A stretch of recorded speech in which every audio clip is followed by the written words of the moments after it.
जहां ज्ञान किताबों से नहीं अनुभवों से मिलता है। मेरा नाम SK चौधरी है और आप देख रहे हैं चैनल फिजिक्स विद्यालय।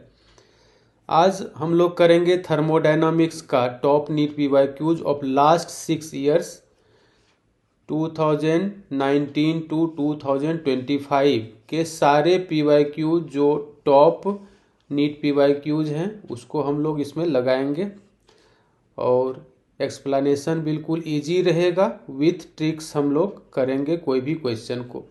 तो स्टार्ट करते हैं। ये क्वेश्चन है जो नीट 2025 में पूछा है। क्वेश्चन में कह रहा है कि two gases A and B are filled at the same pressure in separate cylinders with movable piston of radius RA and RB respectively. यानी दो सिलेंडर लिया गया है और दोनों का कैपेसिटी सेम है, सेम प्रेशर पर। यानी गैस A का जो प्रेशर है सिलेंडर A में, ये इक्वल्स टू गैस B का प्रेशर सिलेंडर B, यानी PA इक्वल टू PB। ये क्वेश्चन में कह रहा है। दोनों का कैपेसिटी सेम है और रेडियस पिस्टन का RA और RB है। On supplying an equal amount of heat to both the system reversibly under constant pressure, constant pressure पर सेम अमाउंट ऑफ हीट दोनों गैस में सप्लाई किया जाता है। यानी क्वेश्चन में कह रहा है कि डेल्टा QA का value equals to delta QB, दोनों में same amount of heat supply किया जाता है। The pistons of gas A and gas B are displaced by 16 centimeter and 9 centimeter respectively. Piston को गैस A में पिस्टन को 16 centimetre displace किया जाता है, यानी DA displacement of piston in gas A ये दिया हुआ है 16 centimetre. DB displacement of piston in B ये दिया हुआ है 9 सेंटीमीटर। ये given. If the change in internal energy their internal energy is the same. Change in internal energy same है दोनों गैस के लिए। Delta UA equals to delta UB। Change in internal energy same. Then the ratio RA by RB is equal to, RA by RB calculate करना है, यानी radius का ratio यहाँ पर निकालना है। यहाँ पर देखो डेल्टा U दोनों गैस में सेम है, तो जो हम लोग हीट सप्लाई करेंगे डायरेक्ट वो वर्क में कन्वर्ट होगा। तो मैं इसमें एक पेज ले रहा हूँ।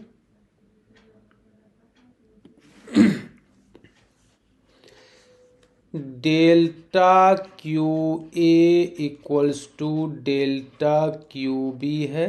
इसका फॉर्मूला होता है W plus delta U। WA gas के लिए प्लस डेल्टा UA के लिए इक्वल्स टू WB गैस के लिए plus delta UB। Change in internal energy same है तो कट जाएगा। वर्क का फॉर्मूला एक होता है force dot displacement FA into DA। इधर आप लिख सकते हो FB इंटू DB। फोर्स के लिए pressure into area, P A gas के लिए, एरिया A गैस के लिए, प्रेशर इंटू एरिया, ये फोर्स हो जाएगा। DA यहाँ PB प्रेशर, एरिया AB यानी B गैस में पिस्टन का जो एरिया होगा इंटू DB। प्रेशर सेम है इसलिए PA कट जाएगा। एरिया जो लिखा जाएगा ये पिस्टन का एरिया होता है, क्रॉस सेक्शनल एरिया, तो पाई RA स्क्वायर ये लिखा जाएगा। DA का वैल्यू 16 दिया हुआ है वो रख देना है। फिर B पिस्टन के लिए जो एरिया होगा पाई RB स्क्वायर और DB 9 दिया हुआ है तो वो रख देना। पाई से पाई कट जाएगा। यहाँ पर आपको मिलेगा RA square by RB square, इधर 9 बाय 16 हो जाएगा। आप स्क्वायर रूट दोनों साइड ले लोगे तो मिल जाएगा RA by RB equals to 3/4। Ratio निकालना था, यही हो जाएगा रेशियो 3:4, 3/4 रेशियो। यानी ऑप्शन डी इसका करेक्ट होगा। उसके बाद नेक्स्ट क्वेश्चन एक देखते हैं। एक ये क्वेश्चन है, बहुत ही इजी क्वेश्चन पूछा है 2024 में। क्वेश्चन में कह रहा है thermodynamic system is taken through the cycle ABCDA। ए से स्टार्ट हुआ है, ABCDA एक साइकिल में गैस एक्सपेंड हुआ है। The work done by the gas along the path BC path में work done by the gas. तो ये देखो कि BC पाथ में वॉल्यूम कांस्टेंट, B के लिए भी वॉल्यूम 400 सेंटीमीटर क्यूब है, C के लिए भी वॉल्यूम 400 सेंटीमीटर, ये volume constant for BC path. BC path के लिए वॉल्यूम क्या है, constant VB equals to VC। B पर जो वॉल्यूम है वही C पर।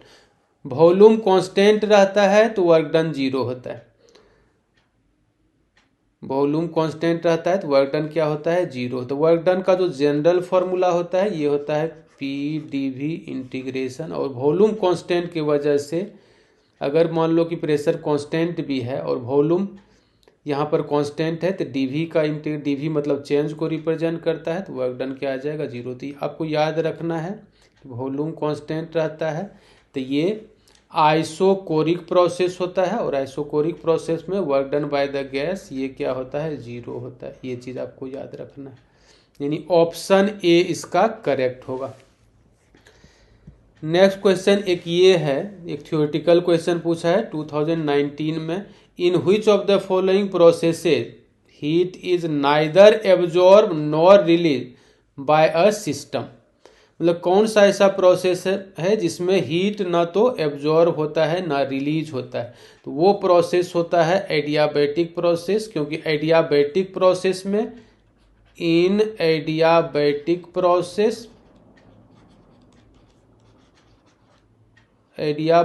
प्रोसेस में हीट का ट्रांजैक्शन नहीं होता है, डेल्टा Q 0 होता है। यानी that means neither heat is absorb nor it is released from the system, यानी ये हो जाएगा एडियाबैटिक प्रोसेस। नेक्स्ट एक क्वेश्चन एक ये है, ये क्वेश्चन 2023 में पूछा है। Carnot engine has an efficiency of 50%। एक कार्नोट इंजन है जिसका एफिशिएंसी 50% है when it's source is at temperature 327 degree. Source है 327 डिग्री सेल्सियस पर। The temperature of the sink का टेम्परेचर बताना है। तो कार्नोट इंजन के लिए जो एफिशिएंसी का फॉर्मूला होता है एटा से डिनोट करते हैं, ये होता है 1 - T2/T1। तो ये फॉर्मूला आपको याद रखना है कार्नोट इंजन के एफिशिएंसी के लिए, 1 - T2/T1। T2 होता है सिंक का टेम्परेचर, T1 होता है सोर्स का टेम्परेचर। T1 दिया हुआ है, T2 निकालना है। एफिशिएंसी दिया हुआ है 50%, तो एफिशिएंसी 50% का मतलब बाय 100, 50/100 ये हो गया। और इधर हो जाएगा 1 - T2 कैलकुलेट करना है। T1 दिया हुआ है 327 डिग्री सेल्सियस, लेकिन टेम्परेचर हमेशा किस में रखना है, केल्विन में। तो 327 में आप 273 ऐड कर दोगे तो ये आ जाएगा 600 केल्विन। 327 डिग्री सेल्सियस को लिखा जाता है 600 केल्विन, तो ये यहाँ लिखा जाएगा 600। ये हो जाएगा 52 × 100। इसको आप इधर ले आओगे T2/600, ये इज इक्वल टू 1 - 1/2। ये 1/2 है, 1 - 1/2 1/2 हो जाएगा। और आपको यहाँ से मिल जाएगा T2 इक्वल्स टू 600/2 300 केल्विन। लेकिन ऑप्शन डिग्री सेल्सियस में है तो इसमें 273 आप माइनस कर दोगे तो 27 डिग्री सेल्सियस ये आ जाएगा। यानी ऑप्शन सी इसका करेक्ट होगा। उसके बाद एक क्वेश्चन ये है, नीट 2020 में पूछा है और थ्योरेटिकल टाइप का क्वेश्चन है। क्वेश्चन में कह रहा है कि 2 cylinders A and B of equal capacity का 2 सिलेंडर है, are connected to each other via a stop cock. मतलब 2 सिलेंडर है सेम कैपेसिटी का, 2 सिलेंडर है सेम कैपेसिटी का, और स्टॉप कॉक के द्वारा इसको कनेक्ट कर दिया था। यहाँ पर मान लो कि स्टॉप कॉक लगा हुआ है, कनेक्ट कर दिया जाता है। ए कंटेंट्स, यानी ये जो ए है, ये A contents ideal gas at standard temperature and pressure. A ideal gas content कर रहा है स्टैंडर्ड टेम्परेचर और प्रेशर पर। बी इज कम्प्लीटली इवेक्यूएटेड, ये कम्प्लीटली इवेक्यूएटेड मतलब खाली। The entire system is thermally insulated, entire system thermally insulated है, यानी कोई भी हीट ना तो बाहर से अंदर आएगा सिस्टम में, ना सिस्टम से बाहर जाएगा। The stop cock is suddenly open, अचानक, ये जो सडनली वर्ड है यही बताता है कि ये प्रोसेस एडियाबेटिक होने वाला है। सडनली जब स्टॉप कॉक को इसको हटा लिया जाता है, यानी इसको ओपन कर दिया जाता है, तो द प्रोसेस क्या होगा? तो सडन प्रोसेस एडियाबेटिक प्रोसेस होता है, तो आप ऐसे भी लगा सकते हो। जैसे ही तेजी से स्टॉप कॉक को हम लोग ओपन करते हैं, गैस बहुत तेजी से एक्सपेंड कर जाता है, यानी इसमें भी आ जाता है, पूरा एक्सपेंड कर जाता है। और रैपिड प्रोसेस यानी सडन प्रोसेस एडियाबेटिक प्रोसेस होता है, यानी ऑप्शन बी इसका करेक्ट होगा। तो आज वीडियो यहीं तक रखते हैं, फिर मिलते हैं नेक्स्ट वीडियो में। Thank you for watching.